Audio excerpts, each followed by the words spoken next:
Nós não deixem de assinar a lista de presença, porque nós já vamos deixar prontinhos os certificados de participação. No último encontro, nós vamos entregar aqui mesmo, né? Quem estiver aqui presente, tá? Porque final de ano, aí praticamente muitos entram em férias e tal, aí a gente só iria estar liberando lá para fevereiro, por aí, tá? Então nós já vamos providenciar, deixar prontinho aqui para o último encontro e entregar pessoalmente para vocês, tá? Então não deixem de faltar no dia 5, que é o nosso último encontro. Beleza? Tá? Eu vi aqui pelo menos uma pessoa que não esteve no primeiro encontro. Tem mais alguém que não veio no primeiro encontro aqui? Só você, né? Tá bom, então. Tá? Então não deixa de assinar, tá? Uma outra coisa é o seguinte, para quem é da rede municipal de ensino, esse evento aqui, ele não entrou pelo CELFOR, ou seja, por isso que não saiu a publicação.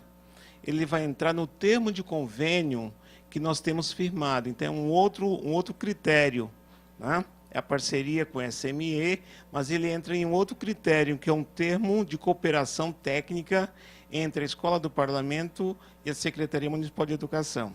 Então, no certificado, no verso, vai lá, termo de convênio, número 19/17, tá certo? A publicação desse curso, que não saiu pela publicação de SME, saiu pela publicação da Câmara Municipal de São Paulo. Ok? Tá? Então, por isso que vocês poderão levar fisicamente o certificado e lá vocês pedem para colocar no sistema de GFUL, que é da educação. Ok? Tudo bem? Porque o CELFOR é diferente. A gente manda a programação para lá, né? Eles verificam se está dentro dos critérios estabelecidos de interesse da educação e tal, publica-se, tá certo? E depois nós temos que encaminhar uma lista de todos os participantes e eles fazem o cadastro automaticamente. Tá? Então, nós temos duas parcerias, o termo de cooperação técnica, que é esse evento, e o termo de parceria pelo CELFOR. Aí tem outras entidades, Simpem, a Profem e outros, tá certo? Tudo bem? Entendido isso? Tá? Então, por isso que vocês poderão levar fisicamente o certificado no último encontro. Ok? Então, dando continuidade ao nosso encontro, nós vamos compor a mesa, chamando a professora, doutora, ainda não mestre, né? A professora mestre, tá? Cristiane, também a nossa outra mestre, lá, mestra, né? Tá certo? Para iniciar a nossa programação de hoje.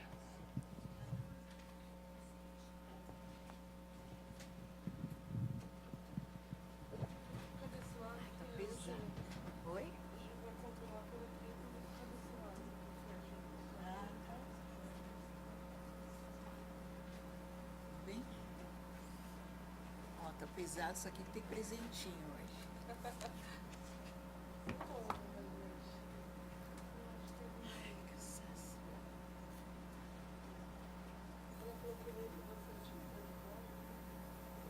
Hoje você vai controlar por aqui?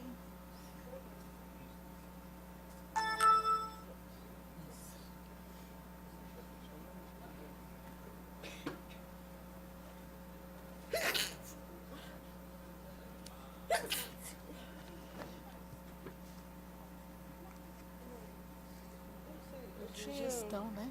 Hoje é gestão. A gente não só. Acho que eu vou só recuperar o finalzinho. Finalzinho, né? Do último, não, linda? Eu acho. Ai, cadeira baixa. Talvez o Por que a pessoal minha é mais baixa que a tua? tá mais baixa mesmo. Aquela ali é mais alta. É. Você não ficar. Caju.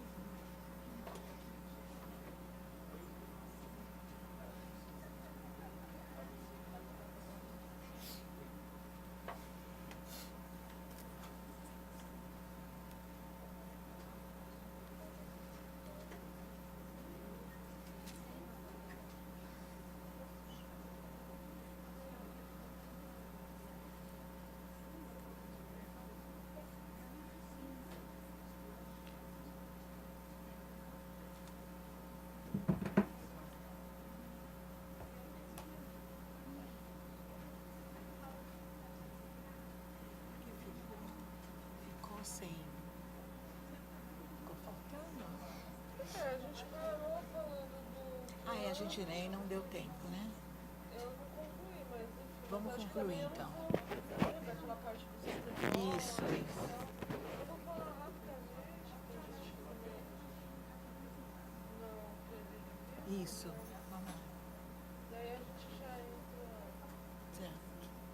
no que estaria pensado para hoje.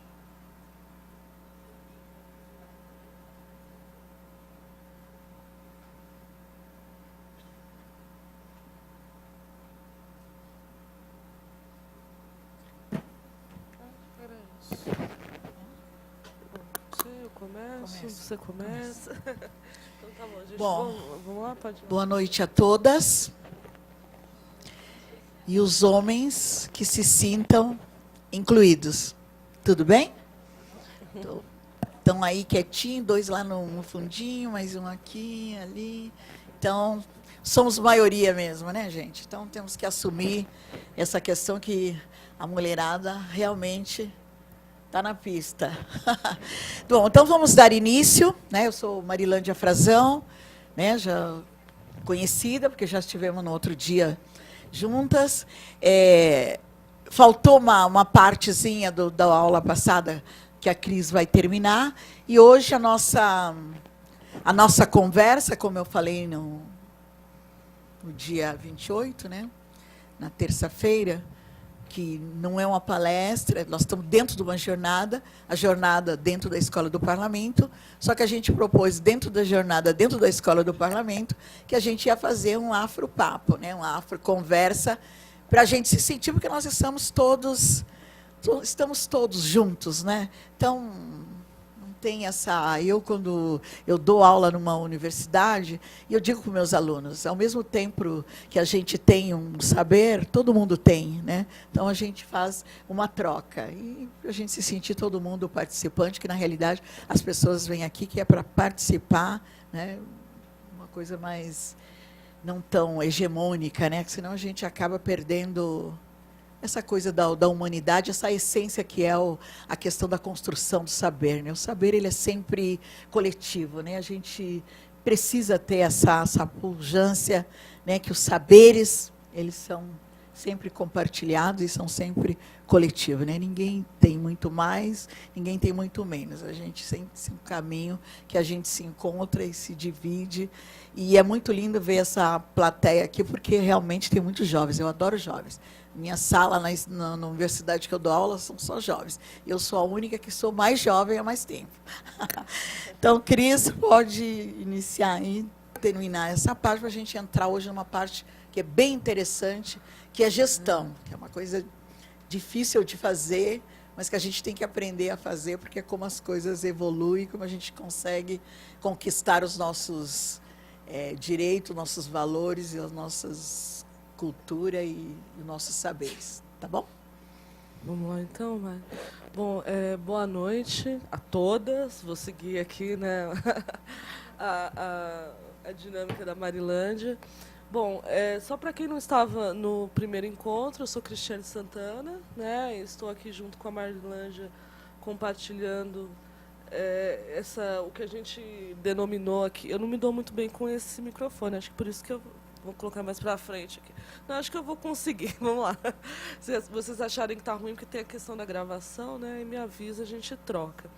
Mas, enfim, então a gente pensou uma dinâmica, na realidade, para quem não estava, só retomando rapidamente, nesses 3 encontros, de fazer um percurso do que está proposto na Lei 10.639. Então, no primeiro encontro, nós recuperamos os marcos legais, né? Hoje, a partir dessa discussão dos marcos legais, a ideia é que a gente fale um pouco sobre a perspectiva da gestão. Então, a gente vai pensar tanto a gestão, né, eu pensei aqui junto com a Marilândia em dois momentos. Falar um pouco sobre a gestão na perspectiva da unidade educacional, né, começar por aí. Mas acho que o maior tempo a gente vai dedicar a pensar a gestão da política no escopo do município, né? E aí compartilhar a experiência que nós vivenciamos durante a última gestão no município de São Paulo, né? Então, é um pouco essa divisão para hoje. E na última, também pensando nessa experiência no município de São Paulo, compartilhar algumas experiências e pensar em algumas perspectivas de práticas.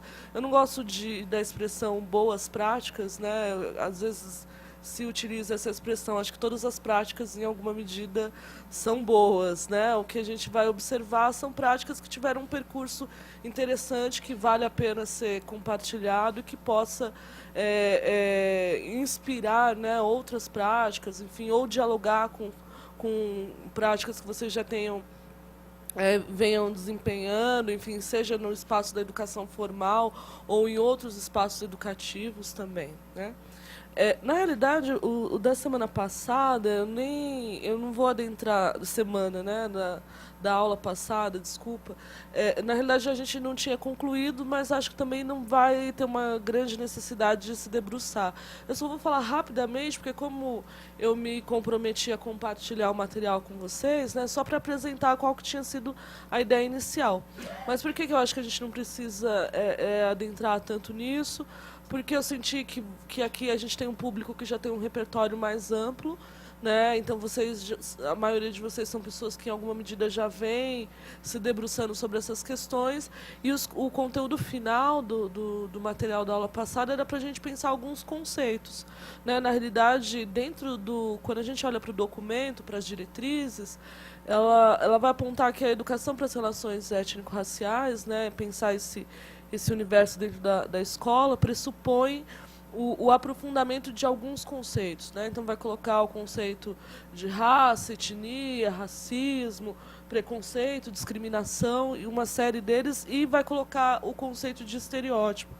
E como a gente tinha poucos encontros, eu acabei escolhendo o conceito de estereótipo para a gente observar um pouco, e trouxe uma exemplificação, pensando também nas práticas, de um material que nós produzimos em 2013 para a rede municipal, que era justamente uma provocação no 13 de maio, né, para provocar qual que é o significado dessa data, os equívocos que circulam em torno dessa data. A gente, na verdade, preparou 2 materiais desse tipo, um relacionado ao 13 de maio e o outro ao abril, né, da questão indígena, que também tinha essa proposta de mapear os estereótipos e desconstruí-los e propor algumas atividades e práticas que pudessem contribuir para esse processo de desconstrução desses estereótipos. Então, coloquei aqui, na realidade, para vocês, dois conceitos, né, de estereótipo que a gente que tem balizado essas discussões, né, que balizou o trabalho na SME durante a gestão. Um que é do Tomás Tadeu Silva. Na verdade, os conceitos eles estão presentes num livro chamado Documentos de Identidade, né, que tem discutido isso. E aí ele vai, tanto o Tomás Tadeu Silva quanto o Stuart Hall, né, eles vão demarcar a conceituar o estereótipo a partir da ideia de que o estereótipo parte de uma generalização e, ao mesmo tempo, ele aprisiona, né? Ele essencializa, né? O primeiro conceito do Tomás Tadeu Silva, que ele vai falar dessa economia de signos, né? Ele diz, os estereótipos funcionam como um dispositivo de economia semiótica, onde a complexidade do outro é reduzida a um conjunto mínimo de signos. Apenas o mínimo necessário para lidar com a presença do outro, sem ter que se envolver com o custoso e doloroso processo de lidar com as nuances, as sutilezas e profundidades da alteridade.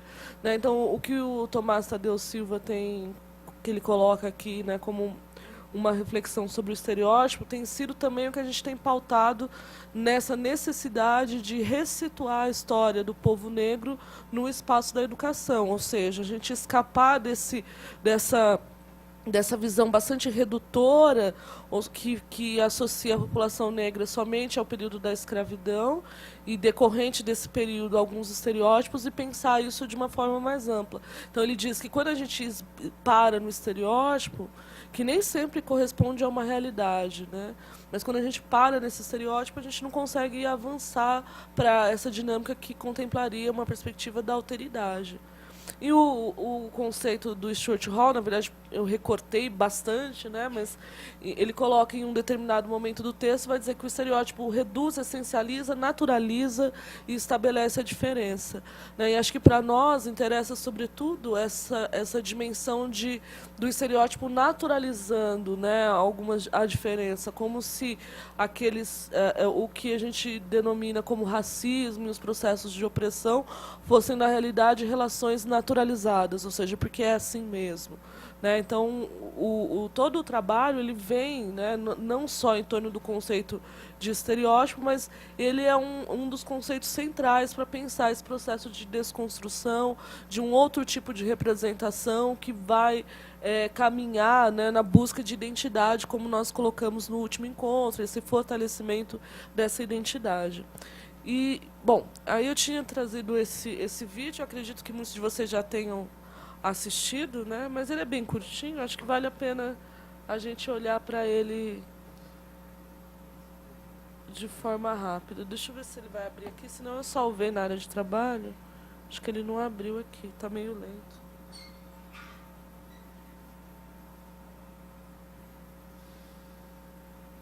Travou.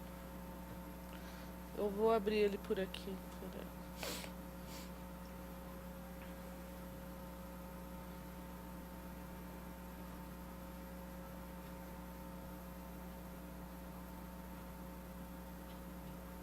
To the Western world. I am an African man. I am an African man. I am an African man. I am an African man. But do you know who we are? If you've only seen us in Hollywood movies, This is what you might think of us. machine guns. We shoot our machine guns from trucks. We shoot our machine guns from boats. When we run out of bullets, we shoot rocket launchers. We are obsessed with violence. We hate smiling. Smiling is stupid. We are fantastic role models. We only speak in one-liners, and when we speak, we sound evil. What did you say? Do you believe in God? Don't lie to me! Staying calm is stupid. Where is the diamond? Where is the diamond? One of it left! However, there is nothing more dangerous than a brave Western protagonist. We're talking to you, shirtless Matthew McConaughey.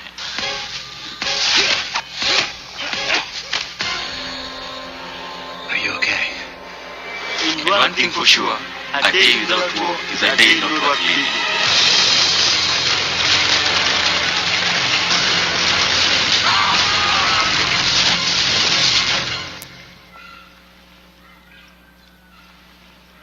But you don't really think of us that way, do you?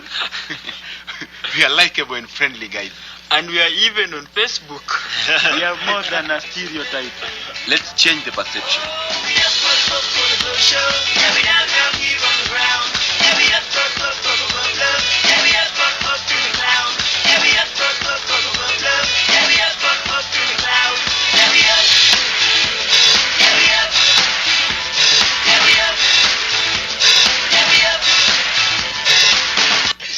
Don't you have a Matthew McConaughey poster in your room? No, who told you that?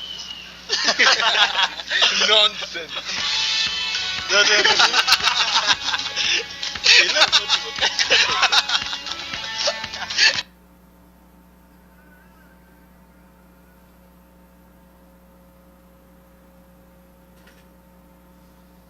Vocês já tinham assistido a esse vídeo? Acho que alguns não, né?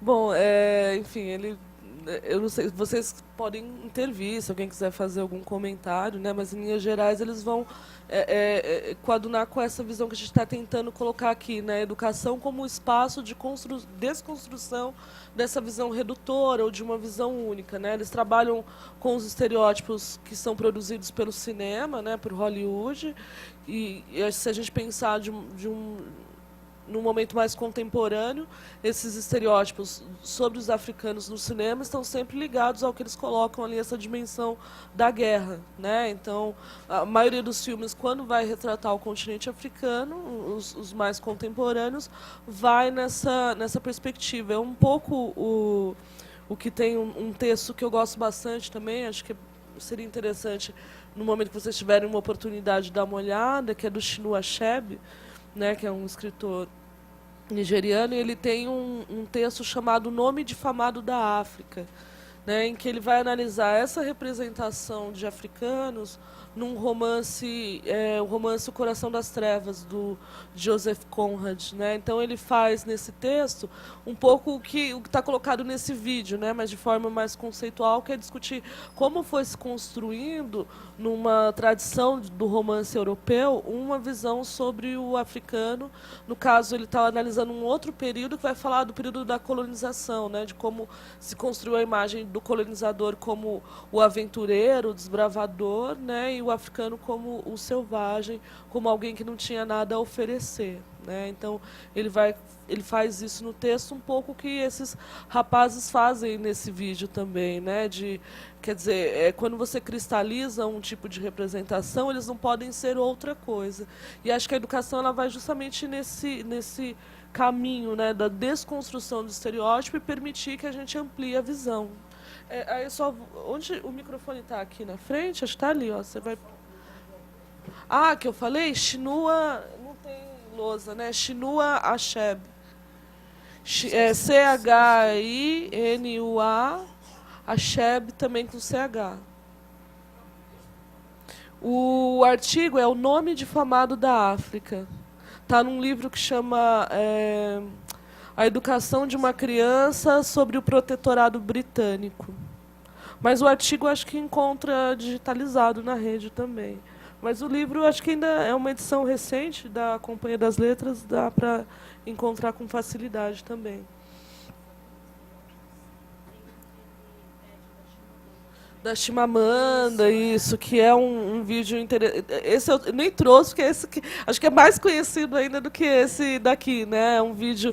Mas fica a gente, na verdade, como os grupos são heterogêneos, pode ser que sempre tenha alguém que não tenha assistido ainda. Ainda que eu sempre digo que quando eu levo esse vídeo para um grupo que já tem assistido, a gente sempre consegue extrair algo de novo, né? A cada vez que você assiste e chama a atenção um aspecto do vídeo, mas para quem não viu ainda, né, naquelas palestras do TED, a Chimamanda Adichie, também nigeriana, tem uma palestra dela chamada O Perigo de uma História Única, né? Então, que ela também discute a construção dos estereótipos, e o interessante da Chimamanda, da fala dela, é que ela vai colocar que ninguém está ileso, né? Então, ela também constrói alguns estereótipos sobre outros grupos, né? Ela fala da experiência dela indo para os Estados Unidos, enfim, e de como ali ela constrói estereótipos também sobre os mexicanos, salvo engano, né?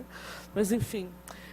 Então, a gente pensando nessa ideia de desconstrução dos estereótipos e os documentos, como a gente vinha discutindo na última semana, eu trouxe um trecho, né, dos DCNs, né, das diretrizes, que nós conversamos a semana passada, que, como nós dissemos em vários momentos, né, tanto eu quanto a Marilândia, ela está balizada sobre esses pilares, 3 pilares, né, o reconhecimento, a reparação e a valorização, né? Então, a desconstrução de estereótipo, em alguma medida, ela também faz esse percurso, né? Reconhecer o quanto reproduzimos esses estereótipos, né? Repará-los, ou seja, desconstruí-los, e partir para um aspecto de valorização da diversidade, da diferença, enfim, e da singularidade desses sujeitos, né? Tirar desse aspecto generalizante e redutor e pensar os sujeitos na sua complexidade. E aí, nesse sentido, né, as diretrizes elas vão colocar o seguinte, né, para vocês entenderem um pouco do que foi esse exemplo que eu vou apresentar. Coloca assim que esse processo, né, de desconstrução de estereótipos, ele implicaria em Reconhecer exige que se questionem relações étnico-raciais baseadas em preconceitos que desqualificam os negros e salientam estereótipos depreciativos, palavras e atitudes que, velada ou explicitamente violentas, expressam sentimentos de superioridade em relação aos negros, próprios de uma sociedade hierárquica e desigual. Então, o processo, né, de educação para as relações étnico-raciais não pode prescindir desse processo de desconstrução dos estereótipos, né? E o ambiente da escola ele vai ser propício a isso. E aí eu escolhi só um exemplo, eu não vou trabalhar um por um, não, mas que foi um material que nós produzimos pensando o contexto da escravização, que é um conceito, enfim, é um momento histórico que é muito estudado nas escolas, mas para desconstruir algumas ideias, alguns estereótipos que circulam sobre esse momento. Então, a gente elencou alguns desses estereótipos e foi discutindo cada uma dessas ideias. Isso foi um material produzido para a rede, né, uma espécie de guia. E aí eu coloquei aqui só as ideias, né? Não coloquei o que o material apresenta de proposta, enfim. Então, ele tinha os seguintes estereótipos. Primeiro, os negros africanos vieram para o Brasil. Né? Então, é muito comum nas narrativas essa ideia, os negros vieram para o Brasil. E aí, desconstruir estereótipo passa inicialmente para desconstruir essa falsa ideia e pensar que não foi uma escolha, né? Não foi algo espontâneo, né? Eles não vieram, eles foram forçados, né, a vir. É esse processo de violência. Na realidade, eles foram sequestrados, né? Eles Sequestrados. não foram convidados para vir para a terra do samba e né, que acaba se confundindo na cabeça das pessoas não negras, né?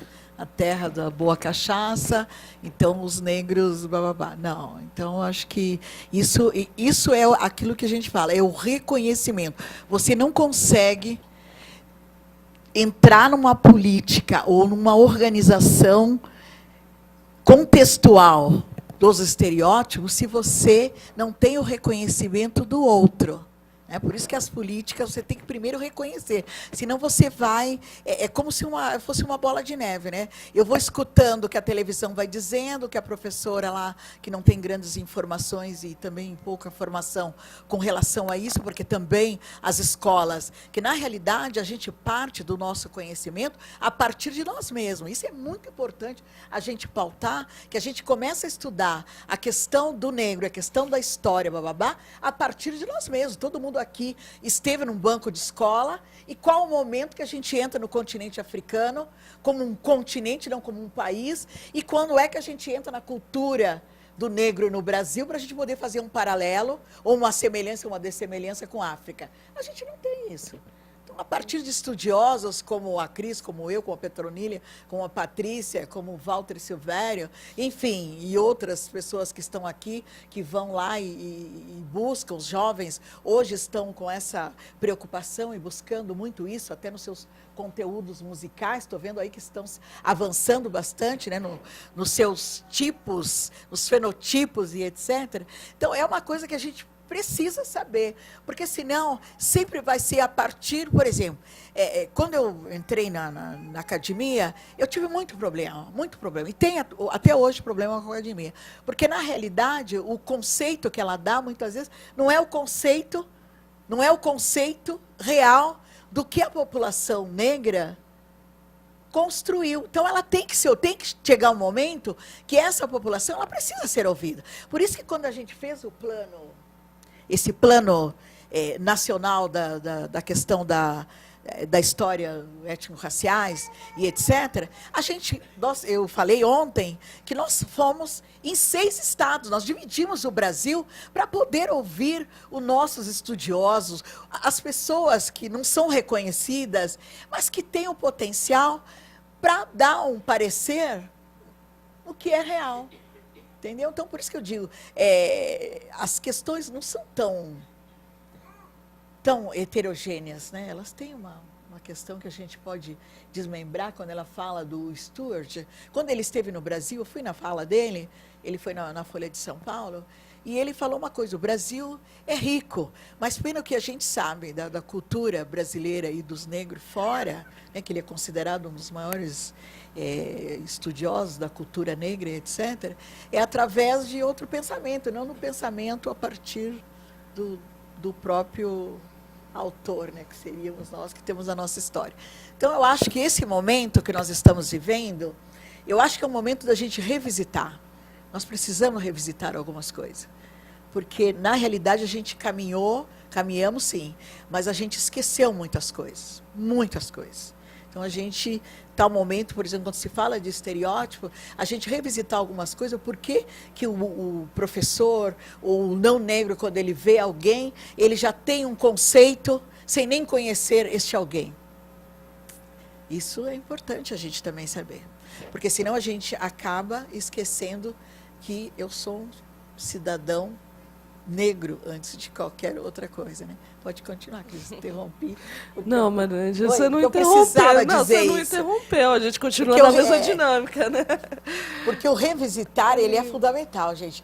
Se eu não revisitar todos os dias a minha trajetória e o meu ser negra, ai, gente, eu teria morrido, porque o ser negra neste país, sentar numa mesa, entrar numa escola e enfrentar uma academia branca, olha, Jesus precisa ter muita força de vontade. Ela não é, companheira. Senão você sucumbe, porque eles fazem a todo momento você pensar, ele desconstrói. Por exemplo, eu quando terminei o meu mestrado, eu passei por 4 orientadoras, porque ela sempre dizia para mim, o teu pensamento tem que voltar, tem que voltar, tem que voltar, até chegar ao pensamento que era o dela, né? O mais próximo do dela. Então, é um pouco, você se sente um pouco aviltada, né? Então, eu parto da seguinte pressuposto: a minha luta é o território da escola. É onde está o professor, onde está o aluno, onde está a comunidade. Eu parto disso. E não abrir mão disso. Não abrir mão disso. E não abro. Quem me conhece aqui da minha luta sabe que eu não abri mão do território, não abri mão da comunidade, tanto é que eu sou uma militante do movimento negro há mais de 40 anos.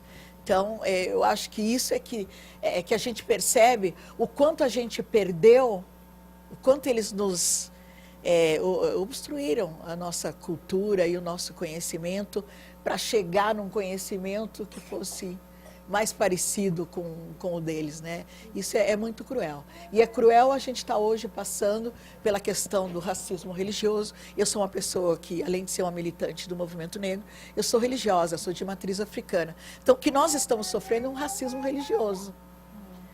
E ninguém pauta isso, né? Ninguém pauta porque é visto como uma coisa menor. Para algumas pessoas não é visto nem como religião. Né? A gente não tem nenhum aporte que outras religiões têm, como subsídios e etc., de impostos e não sei o que, babá. A gente tem que bancar o nosso próprio ilê. Pode falar, terminar. querida. Então, primeiro eu queria parabenizar vocês, né? Eu concordo plenamente. Eu acho que a gente tem que falar sobre esse assunto, né? Acho que demorou muito. Esse ano é que eu vi falar muito sobre isso, participei de várias palestras sobre esse assunto, participei com o pessoal do Faroeste, foi muito legal lá na Liberdade e tal. Também eu sou neta de Índia, né? Também faço parte e tal, e com muito orgulho. E também já sofri preconceito, com certeza. E sou assistente social, não sou professora. E, assim, os negros são 54%, né, dos brasileiros. E dentro das penitenciárias, o maior número é negros, né? E a gente tem muita dificuldade de poder tratá-los, né? Não só jogá-los lá dentro, mas a gente quer tratar também. Né? Porque isso é muito importante. Porque acho que os benefícios que às vezes chegam até nós, que moram no centro, não chega até o pessoal que mora nas comunidades. Então, era isso que eu queria falar. E que eu concordo. E é isso aí, tá bom? Ok, tem mais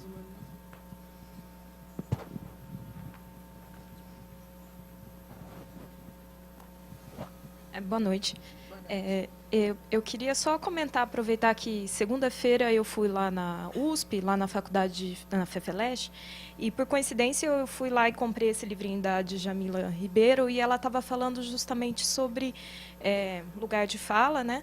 E o tema era justamente a problematização da epistemologia do conhecimento, do saber, porque como ele é hétero, normalmente feito por homens e brancos, então isso restringe muito a pluralidade do conhecimento e como é difícil, não só o negro, o índio, a mulher, e a mulher negra estando normalmente né, mais abaixo em quem eles confiam e acreditam na esfera social, e acaba que é difícil para que esses estratos sociais consigam se empoderar do conhecimento, né? E, enfim, aí foi muito interessante, me lembrou um pouco essa questão. E aí ontem eu estava conversando com uma professora da rede municipal e ela estava me dizendo que a formação de vocês foi muito legal, que foi muito intensa, e eu queria parabenizar também, que parece que os resultados estão começando a aparecer. Aqui, essa dupla. E os 500 mil humanos. Era um grupo grande de pessoas. Né? Pegou a cidade inteira. A gente vai brigar. A gente está brigando, não é para voltar, né? Porque não tem como voltar. Mas eu acho que o que foi bom desse trabalho é que a gente fez muitos parceiros, e parceiros autênticos e parceiros muito bons. Por exemplo, a Escola do Parlamento, nós fizemos 2 cursos aqui, aliás, mais, porque ele tinha parceria direto com a SME, né? Tinha parceria direta com a SME, e com a SMPIR, que é a promoção da igualdade racial, aonde eu estava, que a gente fez um de 9 módulos, que foi, assim, 800 pessoas inscritas. Abriu para 300, depois abriu para não sei quanto, a gente ia fazer numa sala, tivemos que ir para o salão nobre, porque não cabia. Acho que tem pessoas aqui que fizeram. E foi assim, as pessoas até hoje perguntam, né, porque, na realidade, então, o importante da trajetória é também a gente fazer parceiros, né, com a Escola do Parlamento. E cavando os espaços, né? Mas acho que esse processo, esse curso, né, a gente pensou muito nele, nessa apropriação desses dispositivos legais, porque uma coisa, obviamente, quando você tem uma gestão que se compromete em alguma medida, o trabalho, obviamente, avança.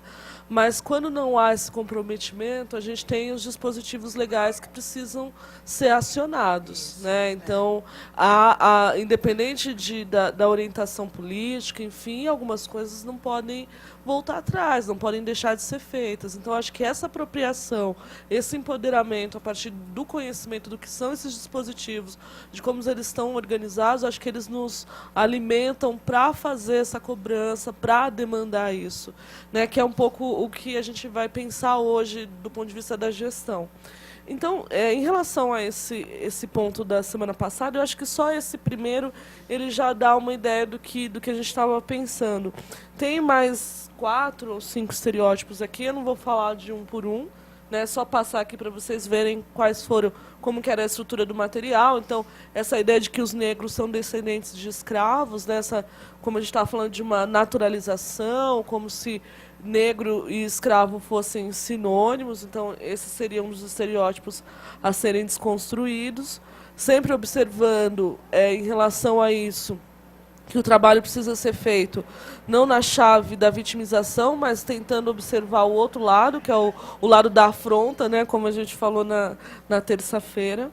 O outro seria essa ideia de a África como um país primitivo e atrasado, e isso é muito recorrente, né?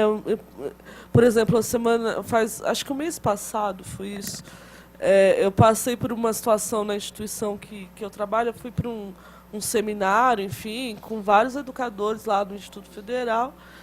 E aí, em um determinado momento, numa conversa, assim, alguém falou, perguntou para uma outra professora que estava comigo, porque eu vou para a África, eu queria falar com você. E a professora sabia que eu já tinha ido para a África, não, né? Eu fui para um país, né? E, na verdade, não foi nem um país, uma cidade, que foi Angola, fui para Luanda, enfim.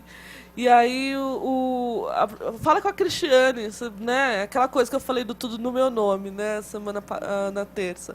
E aí ele veio falar comigo, não, porque eu tenho a vacina, mas eu queria tomar não sei quanta vacina disso, daquilo. Eu falei, olha, eu não sei, né? Eu fui para Angola, tinha a exigência de uma vacina lá, que era da febre amarela, mas que isso existe em países da América Latina também.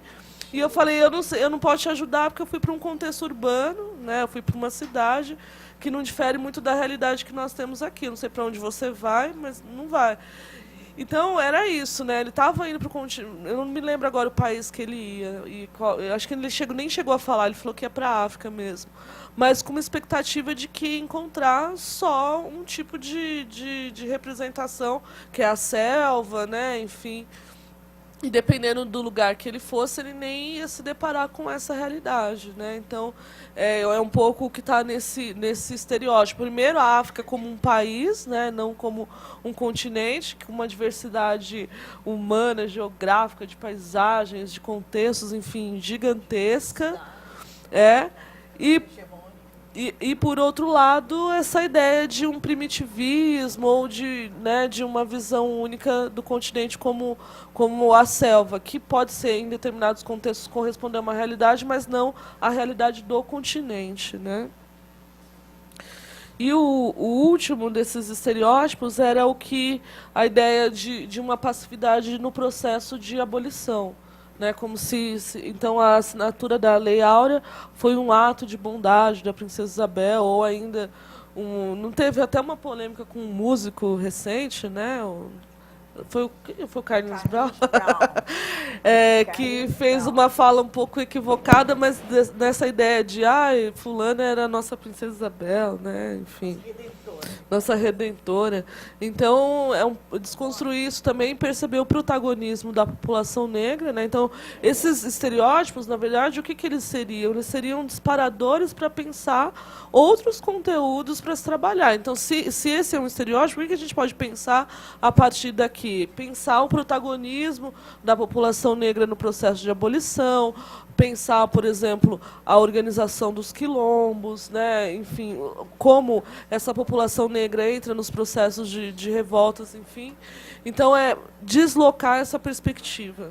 Era um pouco isso que estava na apresentação do material. E aí, para hoje, né, depois eu compartilho isso com vocês, aí vocês podem olhar com mais tranquilidade. Eu não vou me concentrar aqui, a gente está com problema de espaço, né? Ainda tem? Então tá. Para hoje, pensar essa perspectiva da gestão, né? Então, deixa eu só apresentar aqui como que está organizada as coisas.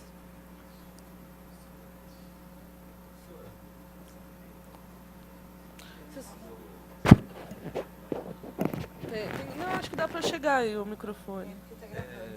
Tá bom. Só quando estava passando as telas aí falou de movimento, e aí não sei se eu estou legislando em causa própria, mas que eu gosto sempre de pautar a contribuição do movimento. Se a senhora pudesse comentar um pouco dos movimentos, enquanto, por exemplo, os movimentos dos negros que se formaram em direitos para tal... ou comprando, ou indo à justiça para libertar outros irmãos negros, se pudesse. Se nessa história aí do movimento, acho que também ela fazer passa, esse acréscimo. Ou esse acréscimo ou comentário, né? Né? E, assim, queria comentar brevemente que essa história falsa, né, que o negro era omisso e que a gente tem uma falsa democracia racial, né? Não sei se percebeu, eu sou pernambucano, né? Sou nordestino e sou pernambucano. E aí tem um pernambucano que deu uma enorme contribuição para isso, que é o Gilberto Freire, né? Que para mim, claro, não é referência nenhuma, a não ser para o que é ruim e para ter contribuído com isso. Se puder comentar também, agradeço. Obrigado. Você quer falar, Maria? Não? É porque falar de Gilberto Freire a gente entra no terreno pantanoso, né?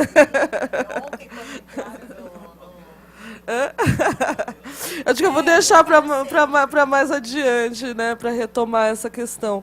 Mas o que você coloca, né, de pensar no material que a gente elaborou, tinha essa perspectiva de pensar quais foram os grupos, né, como os negros se organizaram nesse processo da abolição, e tinha a inclusão, sim, dessa perspectiva né, dos que faziam isso via... A gente falou hoje da apropriação dos dispositivos legais, né, então, que fizeram essa via. Né? Acho que uma das figuras que também aparece bastante nesse processo no material é do Luiz Gama, né? Enfim, então isso foi, em alguma medida, discutido também.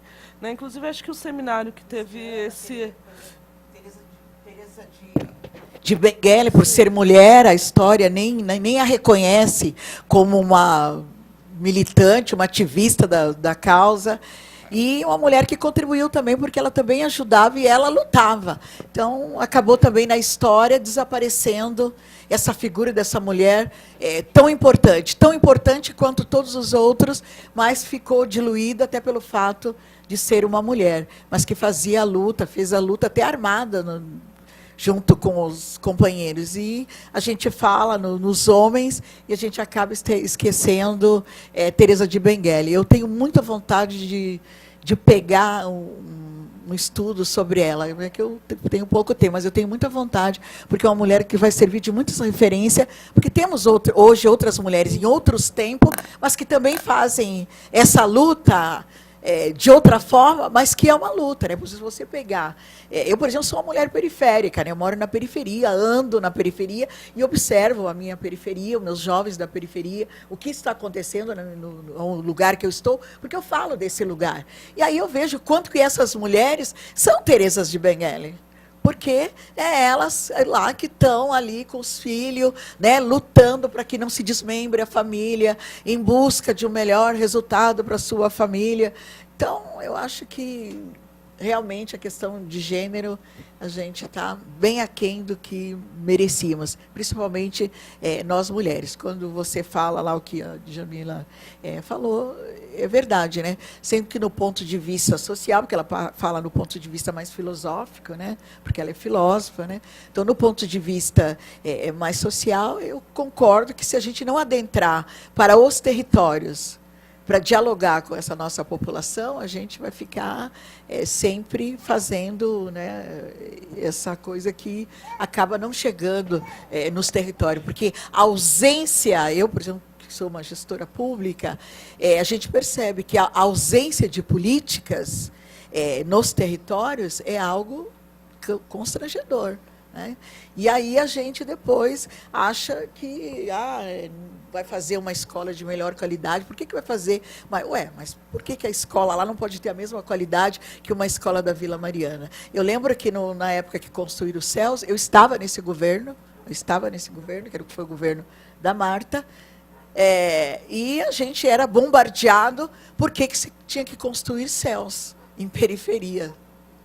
Ninguém queria os céus na periferia. Por que as crianças da periferia merecem ter um céu? Por que a criança da periferia não merece ter um céu? A pergunta, a gente retribuía a pergunta da mesma forma. Vocês estão achando que não. Então, a gente pergunta por que não. Por quê? Porque são pobres, são negros, vêm do Nordeste. Então, essa criança pode ter uma escola qualquer. Não merece ter uma escola de qualidade. Tanto é que, para a gente manter essa escola de qualidade, é um custo. É um custo. E por que é um custo? Porque lá está os filhos do trabalhador, o negro, o pobre, o branco pobre, sei lá, os que vêm de outras cidades para melhor se situar na cidade grande, acaba encontrando um grande impedimento. Oi, pode falar. Vem, cadê o microfone para ela? Ali, no meio.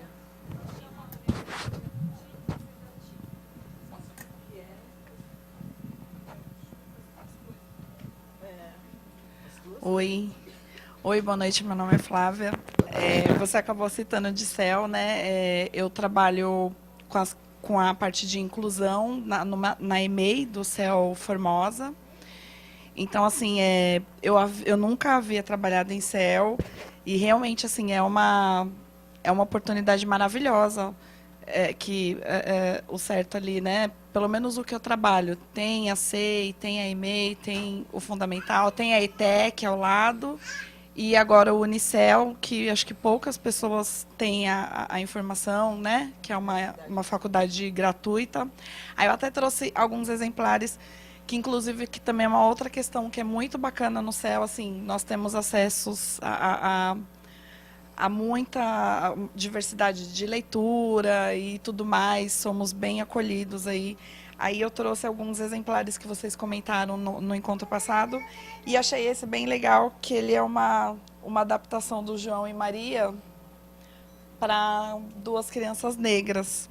Trouxe o Betina também, depois se alguém quiser dar uma olhada, tal. O Leituraço, ele teve... pelo menos os que eu vi aí são do acervo. Ele, além dos livros que foram para as unidades, a gente teve os livros que foram para as bibliotecas dos CELs também recebendo. Isso, e o CEL, assim, ele realmente põe em prática tudo, né? Porque eu já vi escolas que recebem material, recebem muita coisa e fica lá trancada ou na sala da diretora ou no almoxarifado ou pegando o pó ali na sala dos professores. E no CEL eu vejo que eles realmente colocam em prática todo esse trabalho aí. E é maravilhoso mesmo. Tinha mais alguém que quis colocar? Alguém não? Levantou a mão, não sei onde, a hora que ela estava falando. Então a gente vai continuando, daqui a pouco... Bom, enfim, acho que eu só vou fazer uma parte rapidinho, né? Porque falou de CEL aqui, acho que isso vai casar com o que a gente estava falando anteriormente. Acho que você tinha perguntado, né? O que a gente vai fazer agora, né? Que você tem um momento em que isso não está na pauta central. Eu acho que o CEL é um exemplo vivo disso, né? Quer dizer, é uma política que é construída numa determinada gestão e ela ganha um enraizamento, né? E a rede se apropria de uma tal maneira que ninguém pode voltar atrás, né? Então, independente da gestão que chegue, enfim, da orientação política, ninguém vai fazer, vamos fechar os céus, né? Eu espero. Né? Pode ser que eu esteja sendo muito otimista. Acho difícil, que é uma política de Estado. A comunidade já se apropriou desse equipamento. Se tornou uma política de Estado, há uma apropriação de tal maneira que é muito pouco provável que se retroceda, né?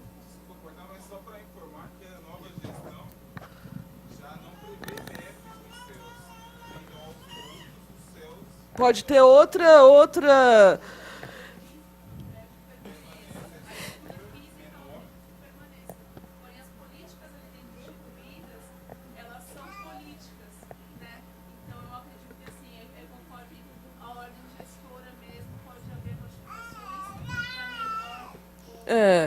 eu acho que você tem uma mudança, né? Que é o que eu estou falando. A coisa tem que acontecer, mas ela vai acontecer de diferentes formas. Acho que o CEL é um exemplo disso. Mas quando a gente pensa na educação para as relações étnico-raciais, nunca pode se perder de horizonte de que se trata de uma lei e, portanto, de uma política de Estado, né? Então, nesse sentido, o tipo de cobrança que nós temos que fazer é outro. E aí, pensando um pouco nisso, né, nessa ideia que a gente colocou hoje para falar sobre gestão, inicialmente eu coloquei aqui para vocês, retomando de novo o parecer, então a gente vai dialogar o tempo todo com ele, né, para pensar quais seriam as atribuições dos sistemas de ensino. De novo vem a tríade, né, a reparação, reconhecimento e valorização, mas eu coloquei aqui um pouquinho, né, do que seriam essas atribuições para a gente pensar essa perspectiva da gestão. Então, no parecer, a gente tem lá os sistemas de ensino, estabelecimentos de diferentes níveis, converterão as demandas dos afro-brasileiros em políticas públicas de Estado ou institucionais. Né? Isso que a gente está falando, política de Estado. Ao tomarem decisões e iniciativas com vistas a reparações, reconhecimento e valorização da história e cultura dos afro-brasileiros, a constituição de programas de ações afirmativas, medidas essas coerentes com um projeto de escola, de educação, de formação de cidadãos que explicitamente se esbocem nas relações pedagógicas cotidianas. Medidas que convém sejam compartilhadas pelos sistemas de ensino, estabelecimentos, processos de formação de professores, comunidade, professores, alunos e pais. Né? Então, toda essa dimensão e todos esses sujeitos imbricados no processo é um pouco do que a gente vai tentar mostrar do que foi uma perspectiva de gestão, né, que tentou, então, dar conta, né, dessa dimensão dos processos formativos, de um diálogo com a comunidade, enfim, com professores, alunos e pais. E aí? Eu acho que seria... Oi, pode falar, querida. Leva aí para você. Aqui, ó.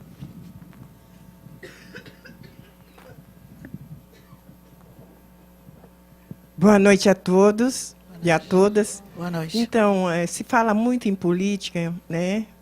Mas muitas vezes a gente vai para a política partidária, gestões de prefeito, governador, esse tipo de coisa. Nós temos que bater que nós avançamos, é necessário políticas públicas e afirmativas em cima de tudo isso. Cada vez que alguém vem fazer um trabalho maravilhoso como esse que está sendo feito aqui, existe um desvio de comentário, às vezes, né? E aí, muitas vezes, se perde, só vai para a gestão. O negro em si, desde do começo, né, quando veio da África, né, nessa situação que todos nós sabemos, que, inclusive, eu sou afrodescendente mesmo, meus parentes vieram do Congo, uns são de Nagô, tudo. Então, o negócio é o seguinte, nós temos que brigar, realmente, fazer com que os nossos negros, nossos irmãos, que conscientiza que realmente são negros, parar de falar que eu sou moreninho, né? E quando, na hora de sentar um negro numa mesa, senta um ou dois, o resto é tudo branco, não tem um preconceito de nada, eu acho que cada um no seu espaço. Porque quando você vai na Secretaria de Adversidade, você vê lá uma pessoa representando né, o seu segmento. Nós tivemos um encontro na Sala São Paulo, tinha uma moça muito linda, independente de preta ou branca, loura, né? Mas aí, cada vez que ela ia falar, ela tinha que contar toda a história dela para mostrar para o povo porque ela estava ali, né? Então, o nosso país ele é miscigenado mesmo, mas quando tem que falar sobre o negro, porque até então, um negro não fala da história dele, não escreveu a história. Quem está escrevendo a história do negro ainda é branco. Entendeu? Ainda é branco. Eu falo na minha família que daqui uns 10 anos, quando eu morrer, não vai ter nem um pardo, né? Porque os meus filhos, né, o amor não tem idade e não tem cor. Mas tem que conscientizar a maneira que o negro chegou até aqui. E outra coisa também, que o negro realmente está preso, a polícia para a qualquer instante,